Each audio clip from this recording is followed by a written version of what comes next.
This is the concession stand closest to the end zone with the scoreboard. This was condemned this year basically because of the drainage and the water coming back up from underneath. They've already, you can see they've already fixed it a couple times, but it's gotten to where they don't think they can fix it. So it's going to be a big day. Here you go. We're going into the old field house. This field house is still used as storage for basically workout equipment, for track equipment. It's also used for visiting teams. This is where they dress, shower, and meet. If you kind of notice, this middle room is a big storage room. There's still no light switches in here, so when you turn the lights on and off, you have to use this electric panel over here, so you have to come through the back and you click right side, left side, and we have light. So this is the other half of the locker room. And kind of focus, you kind of go through here and look at the the restrooms. So these are the restrooms that the visiting team uses when they come play.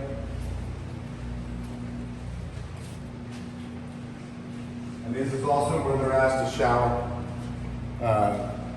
We actually had these fixed up this summer and got new heads put on it to make sure they're all running. So that when you come visit Sweeney and play at our stadium, this is where you dress and shower. All right, here at our stadium, we want to address a couple of issues, the major one being ADA compliance and also the structural integrity of our facility. As you can see in the video here, there's many areas where we're beginning to see cracks. In the past, there were some steel bands put around each of these pillars, as you can see, to help reinforce the stadium. Of course, that was a couple of decades ago. And now we are actually at the top, you can see there where concrete has begun to fall from the stadium and become a safety issue. We have partnered with a vendor to ensure that it's safe. They actually come remove loose debris, but they actually come and do that on an intermittent basis. So there's definite needs to our stadium. The projected timeline is about 3 to 5 years before we have to do some substantial decision making, hence why this is such a large priority in this bond proposition. There's the press box at the stadium. As you can see, it's been here a few years. If you look up to the top of this, how the visiting coaches and filmers get upstairs to film. It's open all the time for the outside, for anything outside to come in. Because we work right across. Obviously, the new press box will be a little bigger, but it would also be just an update for when teams come and news. You know, talking about the GATA network and our people announcing the game and keeping score, and other coaches. Just kind of a better representation of what we're about at Sweeney ISD.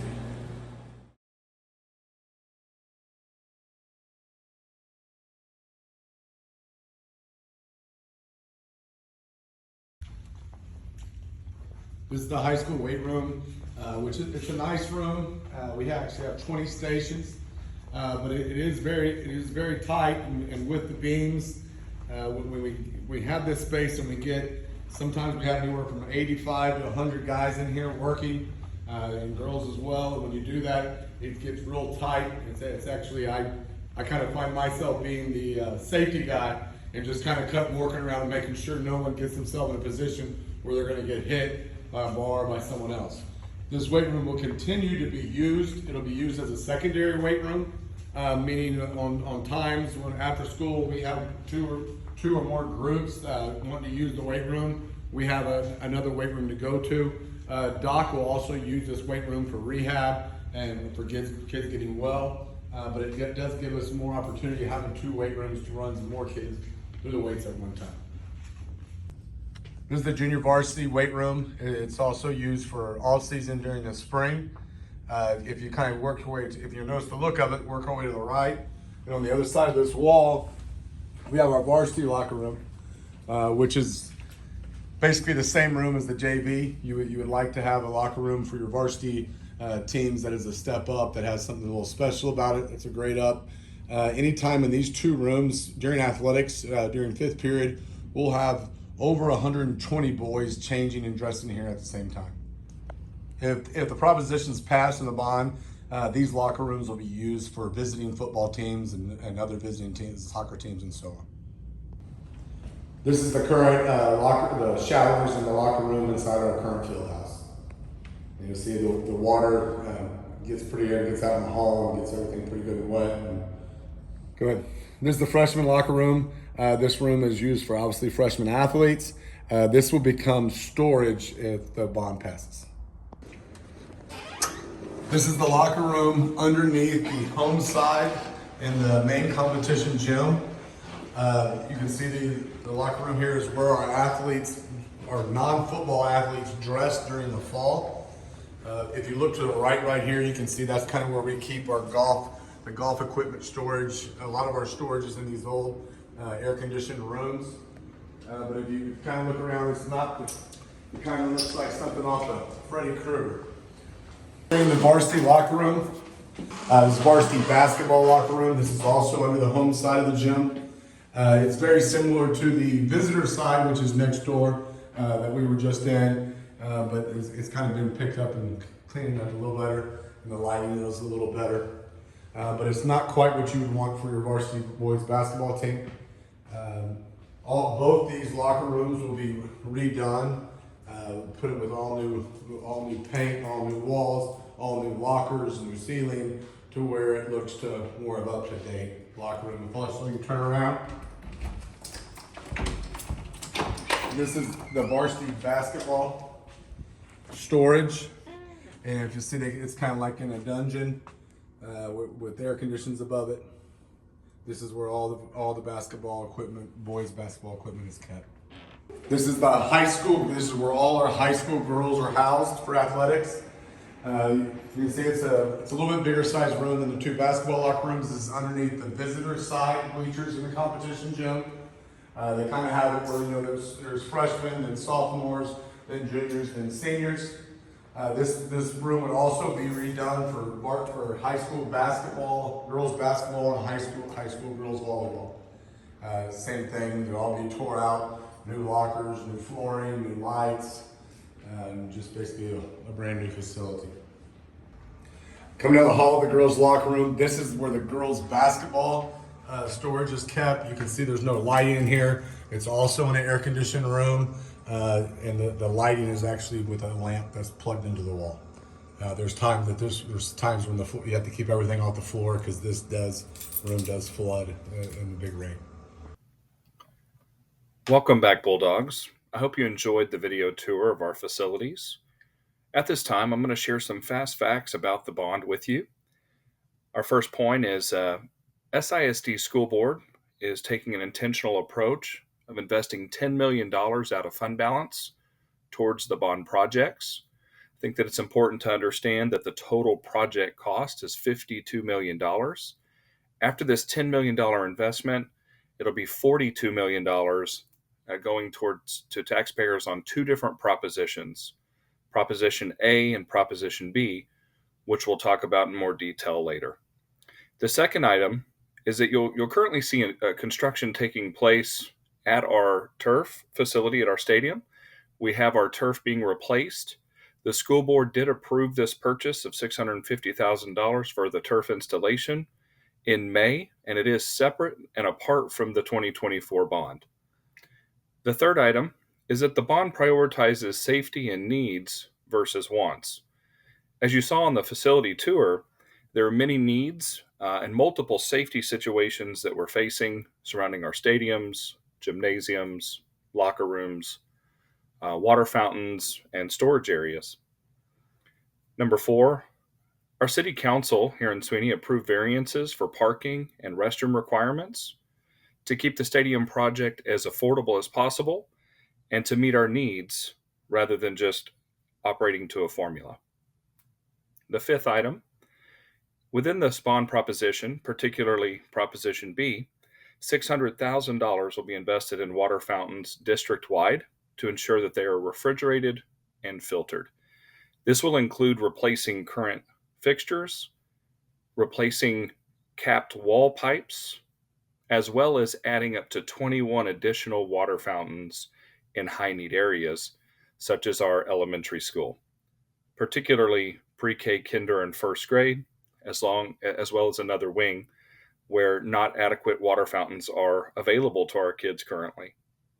And most importantly, there will not be a tax rate increase with the passing of these two propositions. As it calculates now, the 0.1517 on the INS side will be adequate to fund both of these propositions, therefore not requiring us to raise our tax rate of 0.1517. The two propositions that I had mentioned prior is Proposition A, which is for our stadium facility. It is $21 million. And Proposition B, which includes a field house, 5 renovations to gymnasium facilities, locker room facility rehab at the high school competition gym, as well as the entryway, restrooms, and water fountains district-wide. These pictures are items that you would have seen in the facility tour. On this slide, it just simply shows a side-by-side comparison of what the current aerial view would look like as it sits now, and then the proposed new stadium and what it would look like on the right-hand side. You'll notice the item marked Field House. That item is part of Proposition B. All other highlighted items on this slide would be part of Proposition A, the stadium $21 million proposition.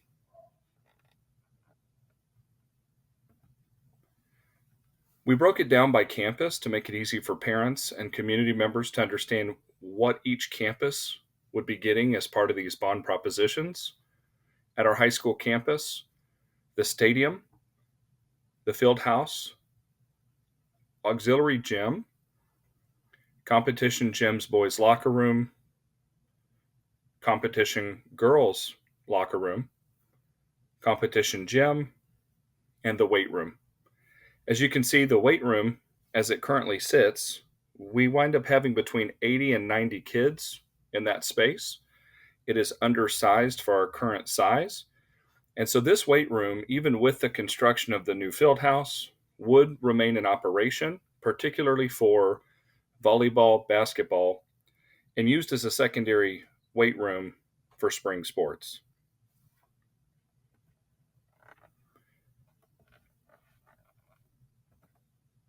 At our junior high campus, it would be drinking fountain replacement campus-wide, rehabilitation to our auxiliary gym, which is currently our 7th grade competition gym with the bulleted items below, our girls gym, and our competition gym. The competition gym is probably the gym in the best shape in our district and would only be getting LED lighting, paint, and drinking fountain replacement. The other two gyms would see a larger rehabilitation.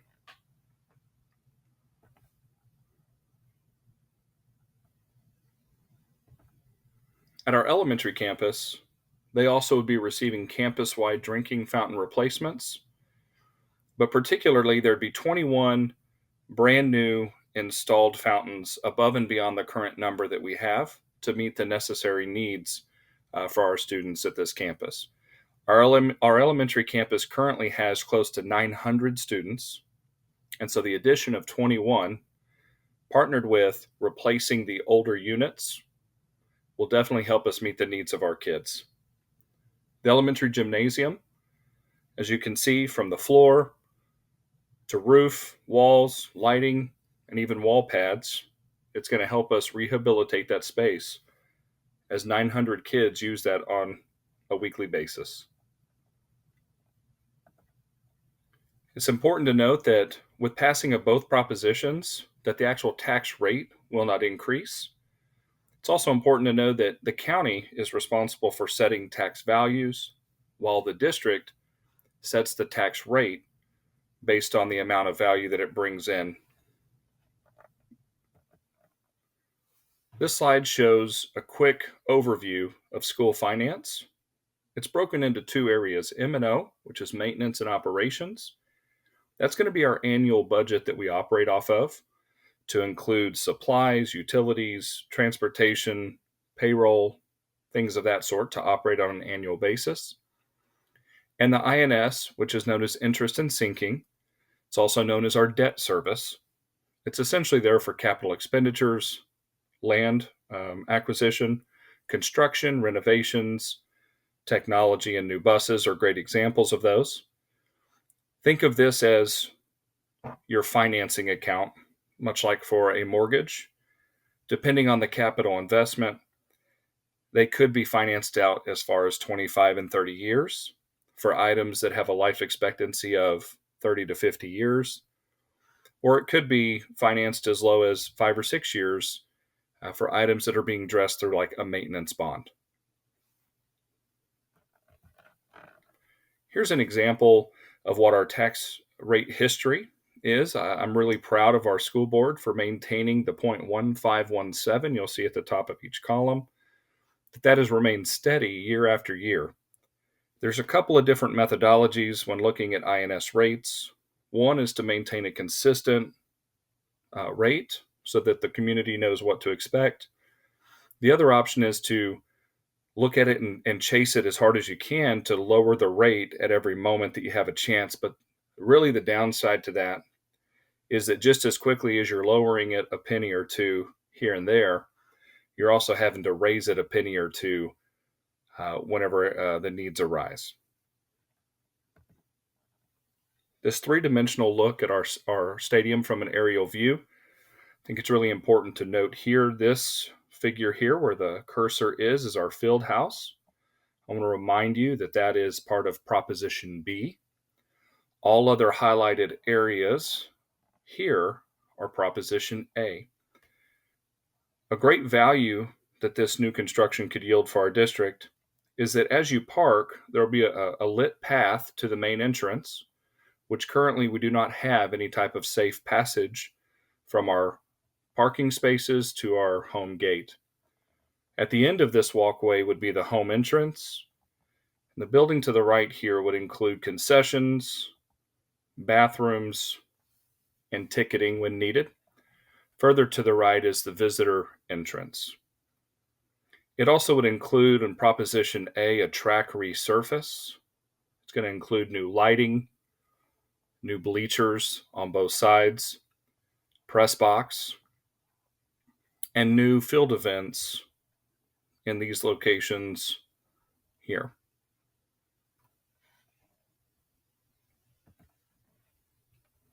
This schematic is an example of what the entryway, what it could look like. It's a concept drawing. All the details are not worked out, and which they would be after the bonds potentially pass, and we work with architects to get to construction documents. But as you can see here, the home entrance would be right at the end of this lit walkway. Visitors would go to the right and enter right on the right-hand side here. On the inside of the facility, there'd be a divider on the other side of this building, keeping visitor and home separated for safety purposes, and to allocate the appropriate restrooms and concessions for each side. This is an example or a concept drawing of what it could look like on that first floor of the field house. In our discussions, we've discussed this being the new weight room space. And this could be potentially the view that our athletes and coaches and individuals would see from that weight room space. It is not yet decided if there would be any type of seating on the second floor of this facility. We do believe there would be a conference room and coaches' offices, along with new boys and girls' locker rooms. The vision for this space is that the athletic program would operate out of this facility, with the exception of volleyball and basketball season, where they need to utilize the gymnasium and the locker rooms over with the gymnasium. Otherwise, the program would operate here for both boys and girls. Just want to remind you, early voting did open up today, April 22nd, and goes through April 30th. And then, of course, Election Day is Saturday, May 4th. It's important to note that early voting can take place at multiple precincts, but on Election Day, the community center here in Sweeney will be the election spot or polling place. We'd like to thank you for your time. I hope that you found this informative. If you have any questions, please feel free. My email address is dfuller@sweeneyisd.org. If you have any questions, I really encourage you send me an email. I'd be happy to get back to you as soon as possible. The other option is to just call the office, 979-491-8008, and speak with Amy Kibido. You can get on my calendar or leave a message, and I'd be happy to give you a call back.